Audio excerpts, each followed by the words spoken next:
विसर्जन मिरवणुकांचा उत्साह तसूभरही कमी होत नाहीये, उलट तो क्षणाक्षणाला वृद्धिंगतच होतोय। दुपारच्या सुमारास पावसाचा शिडकावा अनेक शहरांमध्ये झालेला होता आणि काही ठिकाणी अजूनही पाऊस रिमझिम सुरू आहे, तर काही ठिकाणी पावसाचा जोर कमी झालेला आहे। नागपूरमधल्या विसर्जन मिरवणुकांसंदर्भातल्या अपडेट्स जाणून घेण्यासाठी नागपूरला जाऊया। ज्ञानेश्वर पवार आपले प्रतिनिधी आपल्या सोबत आहेत सध्या।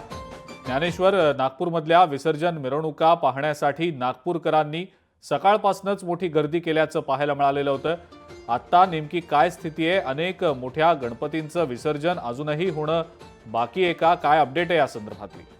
अगदी अजिंक्य, आपण पाहायला गेलं तर मागील जवळपास 1.5 तासापासून बडकत चौकातूनच जे आहे ते भव्य अशी मिरवणूक निघत आहे आणि ही मिरवणूक पाहण्यासाठी आतुरतेने गणेश भक्त याच ठिकाणी जे आहे ते वाट पाहत आहे। आणि आजूबाजूला जर तुम्ही दृश्य पाहाल तर अगदी विद्युत रोषणाई जी आहे ते झगमगणारी अशी विद्युत रोषणाई या ठिकाणी डोळ्यात टिपणारे दृश्य या ठिकाणी भक्तांना जे आहे ते पाहायला मिळते। त्याचा आनंद सहकुटुंब गणेश भक्त या ठिकाणी एकूणच घेताना पाहायला मिळते आणि आतुरता आहे की या ठिकाणून सर्व जेव्हा मंडळ हा बडकत चौक क्रॉस करतील त्यानंतर या ठिकाणी भव्य असा फटाके शोचं आयोजन करण्यात आले आणि फटाके शोचं आयोजनचे जे दृश्य असतील ते दृश्य देखील आपल्या कॅमेऱ्यामध्ये आणि डोळ्यामध्ये टिपण्यासाठी गणेश भक्त जे आहे ते आतुरतेने वाट पाहत आहेत। अनेक बच्चे कंपनीला घेऊन जे सहकुटुंब लोक या ठिकाणी जे आहे ते सायंकाळपासूनच मोठी गर्दी केल्या परिसरामध्ये एकूण पाय ठेवायला जागा नाही, तर अनेक इमारतीवर चढून नागरिक जे आहे ते एकूणच हे दृश्य, हे मनमोहक दृश्य आपल्या डोळ्याने जे आहे ते एकूणच टिपताना सध्याला पाहायला मिळते।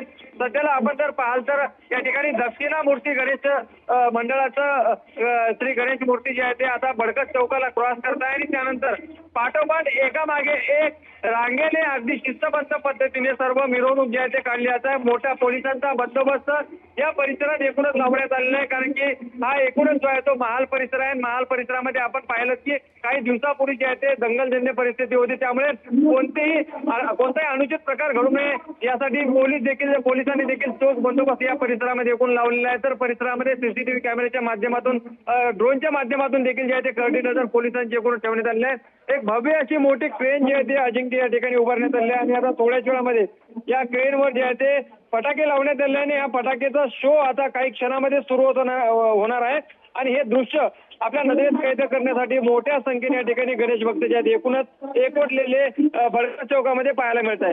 अजिंक्य, ठीक आहे ज्ञानेश्वर, धन्यवाद। आपण जी माहिती दिली त्याबद्दल। विसर्जन मिरवणुकी संदर्भातल्या अपडेट्स तुमच्याकडनं जाणून घेतच राहू।